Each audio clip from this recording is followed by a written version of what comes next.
This is tragic. A rabbi in Israel was stabbed to death by a radical Islamic terrorist. A 29-year-old rabbi left behind his wife and a family of 4. This is tragic. Where's the outcry?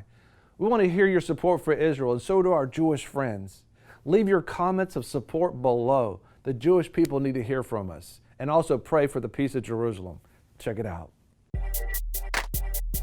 Be sure to subscribe and press alert to get new notifications of new success secrets made available on VFN TV. We have a tragedy to bring to you at the beginning of our program today, and our hearts just go out to the people of Israel and also to the family of the murder victim.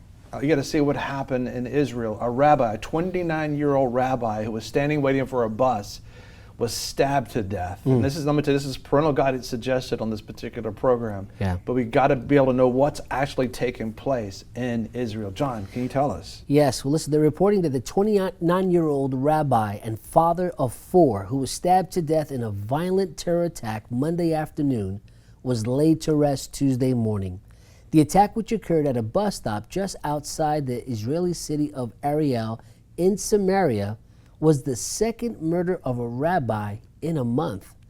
The surveillance footage shows that Rabbi Itamar Ben-Gal, a resident of the community of Har Baraka, was waiting at the bus stop. The terrorist exits a passenger van and crosses 2 lanes of traffic and attacks him from behind.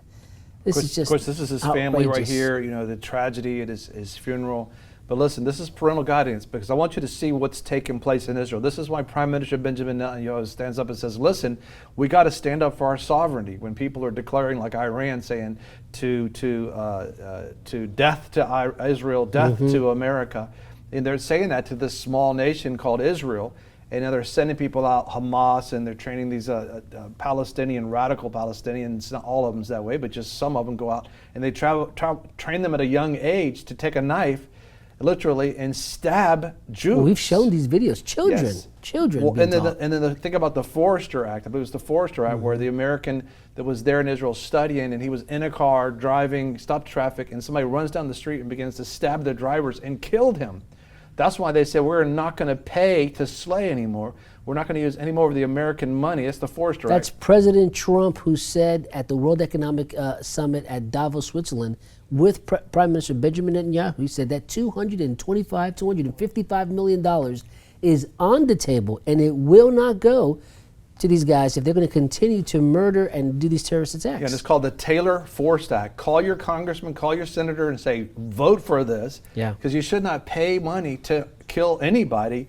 And that's what they're doing with this particular money, a large percentage of it. And we're seeing this take place. So this is parental guidance, but this is the surveillance footage of watching the second rabbi, a 29-year-old rabbi that's just standing waiting for a bus. Watch in the upper left-hand corner, you'll see the terrorist get out of the vehicle, the van, looks like a cheroot if you're from Israel, and comes all the way across traffic intentionally to walk up and kill this 29-year-old Jewish man, this rabbi. Let's go there now.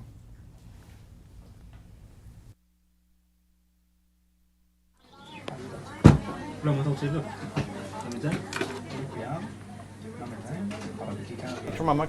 see him get out of the van, upper left-hand corner. Bottom right-hand corner is the rabbi, the 29-year-old rabbi. See him, he's walking up, he's checking for his knife or whatever he's going to do. He's looking, came out intentionally to kill this man, this Jewish man that's waiting for a bus. He crosses over traffic right here. Look, he's just innocently waiting for a bus over here, the rabbi is. 29-year-old wife of has 4 kids. He charges him. He charges him intentionally right into his heart. This is tragic what's going on. He's fighting for his life. He runs across the traffic right here. The man still intentionally drops his bag and goes after him to totally kill him. Listen, this is a tragedy taking place. This is what's happening on an often basis in Israel, and that's why the Taylor-Forrest Act's going on. Taylor-Forrest died just like that, from a Palestinian man running, because he's been trained at a young age. Literally, the kids all go around held knives going stab, stab, stab, because they're being taught that, by their elders. And you're looking, this is his funeral that's taking place right here. There's more in this report. An off-duty IDF officer who witnessed the attack pursued him in his car, managing to bump him, but not enough to stop his escape in a waiting vehicle with an unidentified driver. Police quickly identified the killer from the contents of his backpack as Abed al-Karim Aldel Asi, a 19-year-old an Israeli Arab resident of Haifa. According to Israeli media, Asi's father was from the Palestinian Authority controlled city of Nablus, and his mother's from Haifa. This is such a tragedy. You're looking at his funeral here. Also, you're seeing his wife and his 4 children. He's 29 years young, and he was murdered, stabbed right in his heart. Listen, we have to stand up. And when you see the president standing up for Israel, we got to be in agreement and stand up with Israel. When you see people saying, this stuff about divest, boycott, BDS, boycott, divest, sanction. It's called the BDS movement. That's what promotes stuff like this. Where's the condemnation? Yes. Where's the public outcry where you have, all these talks, especially the United Nations, about a 2-state solution, and yet there's no one saying, listen, you're never going to get a two-state solution by you stabbing Jews who've done absolutely nothing to you, who've allowed you to live in their country without being, persecuted or any kind of, evil intent towards them. So we don't turn to the United Nations to solve Israel's problem because there is a bias in the United Nations. As a matter of fact, we call it the unstoppable voting bloc. You're going to find out. This is actually what's really going on, what you just saw, but this is what they're saying in the United Nations. Check it out. No matter how you feel about the United Nations, it's the one place on planet Earth where nations get together and attempt to speak with one voice. That's why their resolutions can make a big difference. So when people all around the world see that approximately 40% of the UN Human Rights Council resolutions were against just one country, most of us would assume that country must be a really bad place. Perhaps ruled by, say, a genocidal dictator who kills his own people, or maybe a tyrant continually threatening to annihilate another country. But actually, the country that has been condemned more times than every repressive country on Earth combined is a democracy. The only viable democracy in the Middle East, Israel.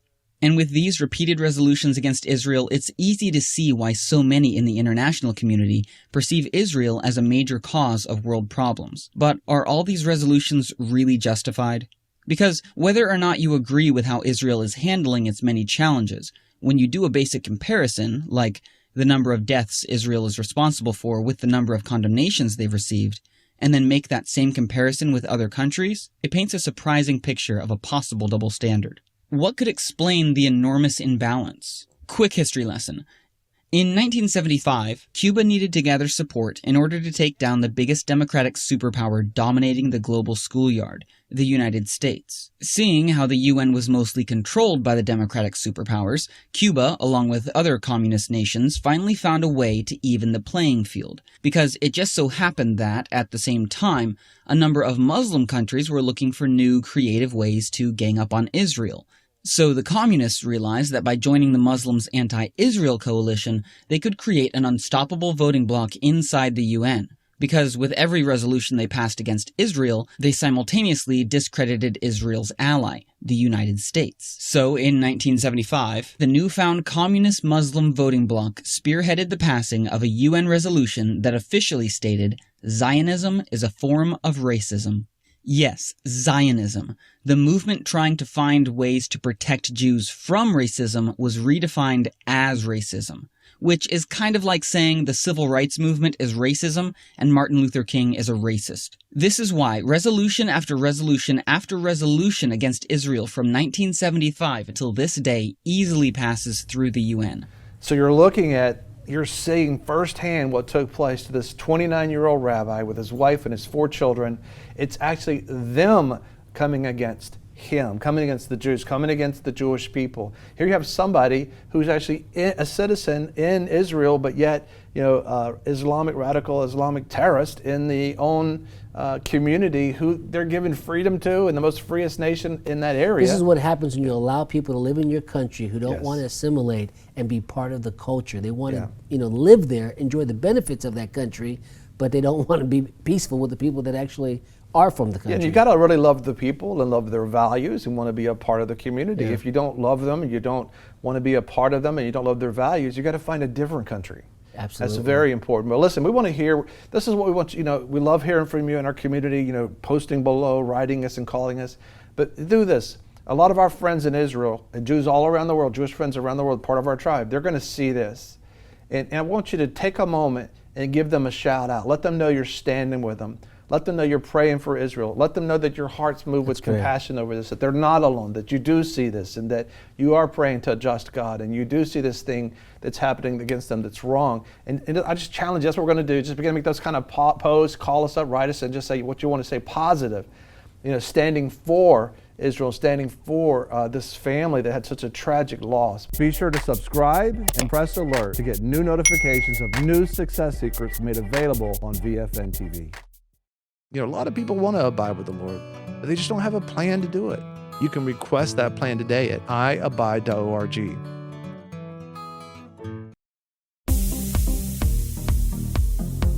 I'm your host, Greg Lancaster, and we're so glad that you've joined us. Don't forget you can join us 24 hours a day, 7 days a week. Download our app and sign up for our newsletter, The Torch, at vfntv.com. I've enjoyed our time together. God bless.